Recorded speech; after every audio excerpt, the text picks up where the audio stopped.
Mass energy.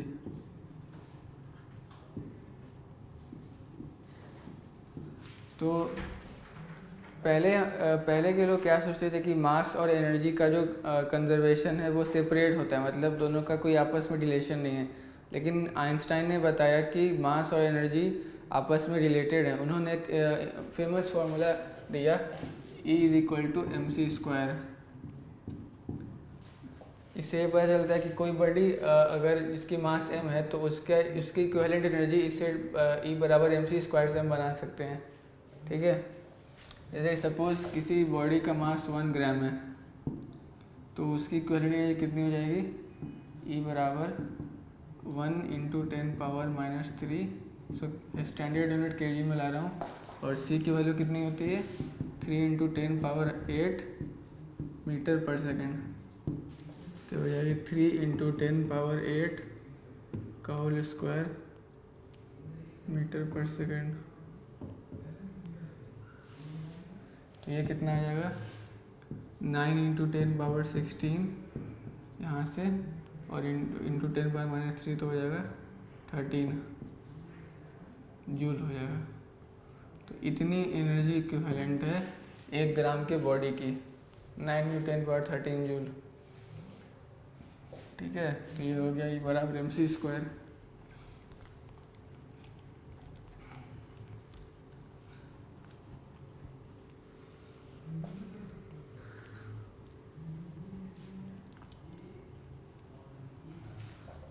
तो अब देखेंगे न्यूक्लियर बाइंडिंग एनर्जी क्या होता है।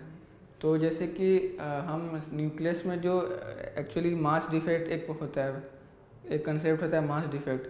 मास डिफेक्ट मतलब होता है कि जैसे कोई एटम है, उसमें जो न्यूक्लियस है उस न्यूक्लियस का मास अलग होगा, और जो उसके अंदर इंडिविजुअल न्यूट्रॉन्स और प्रोटॉन्स है उनका जो मास का सम होगा वो ज़्यादा होगा न्यूक्लियस के मास के। तो ये डिफेक्ट आ जाता है। तो देखते हैं, जैसे मैंने क्या कहा कि mass of nucleus is less than individual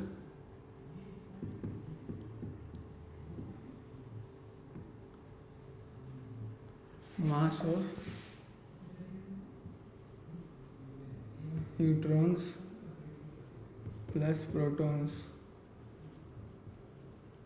तो इसको कहते हैं मास डिफेक्ट। मतलब कोई भी न्यूक्लियस है तो उसमें जो उसके अंदर जो प्रोटॉन्स और न्यूट्रॉन्स है उनका जो मास का सम होगा वो उस न्यूक्लियस के मास से ज़्यादा होगा। सपोज मेरे पास है एटम ऑक्सीजन, 16 इसका मास नंबर है और 8 इसका एटॉमिक नंबर है। ठीक है, तो इसमें कितने न्यूट्रॉन्स हैं, तो 8 न्यूट्रॉन्स हैं। 8 कैसे हुआ, क्योंकि न्यूट्रॉन्स का फॉर्मूला क्या था, A-Z है। तो A की वैल्यू 16 है और Z की वैल्यू 8 है, तो 16 - 8 हो गया 8। तो इसमें 8 न्यूट्रॉन्स हैं। तो इनका मास कितना हो जाएगा एटॉमिक मास यूनिट में, तो न्यूट्रॉन का कितना होता है 1.00866। तो इतना हो गया, इतना mu हो गया। और इसमें प्रोटॉन्स कितने, वो भी 8 है। तो ये हो गया 8 इंटू प्रोटॉन का एटॉमिक मास यूनिट कितना होता है 1.00727 AMU। और इसमें इलेक्ट्रॉन भी हैं 8, तो 8 इलेक्ट्रॉन्स। तो हो गया 8 इंटू 0.00055 AMU। तो ये हो गया। तो ये इसमें इंडिविजुअल न्यूट्रॉन्स और प्रोटॉन्स का मास हो गया, इसको हम जोड़ देते हैं। तो इन दोनों को अगर हम ऐड करेंगे तो कितना हो जाएगा, 8 इंटू इन दोनों को ऐड कर दो तो हो जाएगा 3 6 2 9 15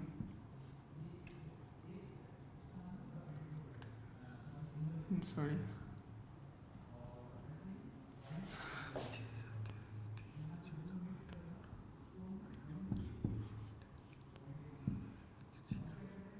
इतना हो जाएगा। अब इसको इसकी वैल्यू हो जाएगी कितनी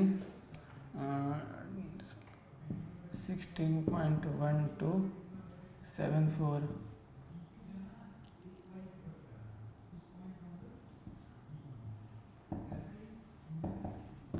ये हो गई इंडिविजुअल प्रोटॉन्स और न्यूट्रॉन्स की मास ऑक्सीजन एटम में, ठीक है।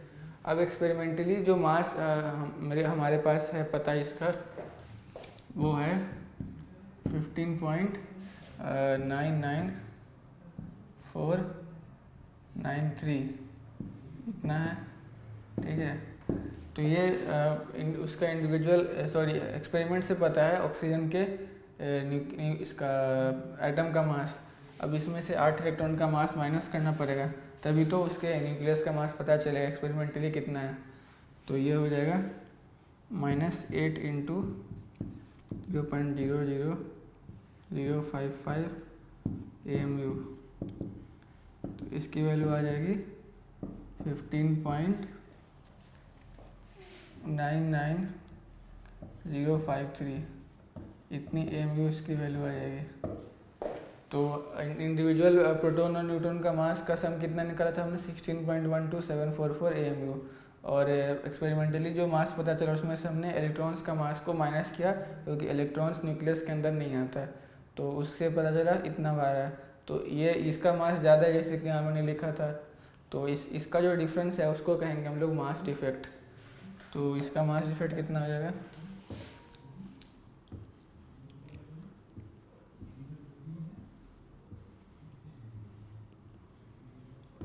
इसको बोलता हूँ डेल्टा एम। तो ये हो जाएगा, इसमें से इसको सब्ट्रैक्ट करेंगे हम तो 0.13691 इतना हो जाएगा। तो ये हो गया मास डिफेक्ट ऑक्सीजन का। तो इसको हम जनरलाइज कर सकते हैं। तो इसमें हमने बेसिकली क्या किया, इसका न्यूट्रॉन का मास ऐड किया, इंडिविजुअल प्रोटॉन का मास ऐड किया, और उसमें सेपरेट कर दिया जो एक्सपेरिमेंटली मास आ रहा था स्पेक्ट्रोस्कोपी से, उसको सेपरेट कर दिया। तो सपोज न्यूट्रॉन का मास कितना Mn मान लेते हैं, और कितना न्यूट्रॉन होगा तो A - Z होगा, ठीक है।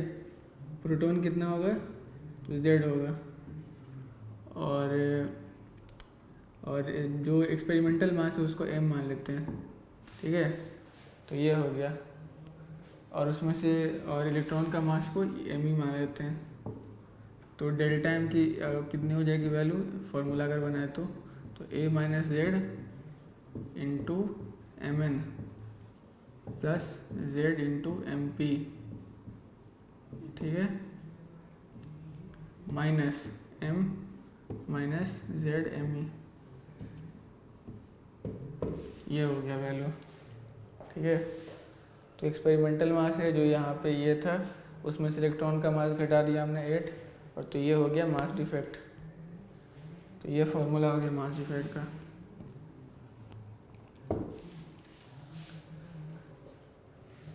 तो अब देखते हैं कि अभी हमने देखा था E = mc² से 1 ग्राम का कितना इक्विवेलेंट एनर्जी होता है। अब देखेंगे एक एटॉमिक मास यूनिट जो होता है 1 MU, उसका कितना इक्विवेलेंट एनर्जी आता है। MU इसकी होती है 1.66 इंटू 10⁻⁻27 kg, ठीक है। और तो इसमें एनर्जी कितनी हो जाएगी इसकी इक्विवेलेंट, E = mc² लगाए तो m पता है अपने को kg में, c की वैल्यू होती है कितनी 3 × 10⁸ मीटर/सेकंड, ठीक है। तो इसमें वैल्यू पुट करेंगे तो हो जाएगा 1.66 इंटू 10⁻⁻27 इंटू 3 × 10⁸ का होल स्क्वायर, ठीक है। ये हो जाएगी एनर्जी जूल में। अब इसको हम इलेक्ट्रॉन वोल्ट में कन्वर्ट करेंगे, कितना हो जाएगा 1.6 इंटू 10⁻⁻19 से डिवाइड करेंगे तो इलेक्ट्रॉन वोल्ट में एनर्जी आ जाएगी, ठीक है। तो ये आ जाती है सॉल्व करके 931 इंटू 10⁻6 इलेक्ट्रॉन वोल्ट आ जाती है, ठीक है। इसको क्या लिख सकते हैं 931, 10/6 क्या होता है मेगा, तो हो जाएगा मेगा इलेक्ट्रॉन वोल्ट। तो इतनी इक्विवेलेंट एनर्जी होती है एक एटॉमिक मास यूनिट से 931 mega electron volt energy equivalent होती है। तो तो हम ऐसे लिख सकते हैं, वन एटॉमिक यूनिट को क्या लिख सकते हैं, 931 मेगा इलेक्ट्रॉन वोल्ट अपॉन सी स्क्वायर। ठीक है, तो ये हो गया। एक एटॉमिक मास यूनिट को इक्विवेलेंट ऐसे लिख सकते हैं 931 मेगा इलेक्ट्रॉन वोल्ट अपॉन सी स्क्वायर। तो ये हो गया। उसके बाद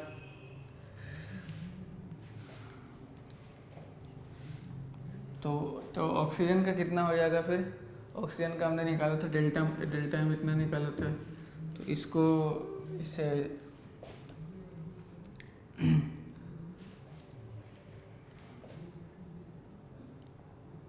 तो इसका कितना आ जाएगा इक्विवेलेंट एनर्जी ऑक्सीजन के केस में? तो ये हो जाएगा 0.13 कितना 13691 इंटू 931 मेगा इलेक्ट्रॉन वोल्ट। तो ये कितना हो जाएगा, को कैलकुलेट करेंगे तो आ जाएगा 127 मेगा इलेक्ट्रॉन वोल्ट के आसपास आएगा। तो ये हो जाएगा ऑक्सीजन का मास डिफेक्ट से जो एनर्जी आएगा, इसको हम लोग बाइंडिंग एनर्जी कहते हैं, क्योंकि ये एनर्जी जो है न्यूक्लियस को बाइंड मतलब एक साथ जोड़ के रखता है, इसको बाइंडिंग एनर्जी कहते हैं। तो इसको कहते हैं बाइंडिंग एनर्जी।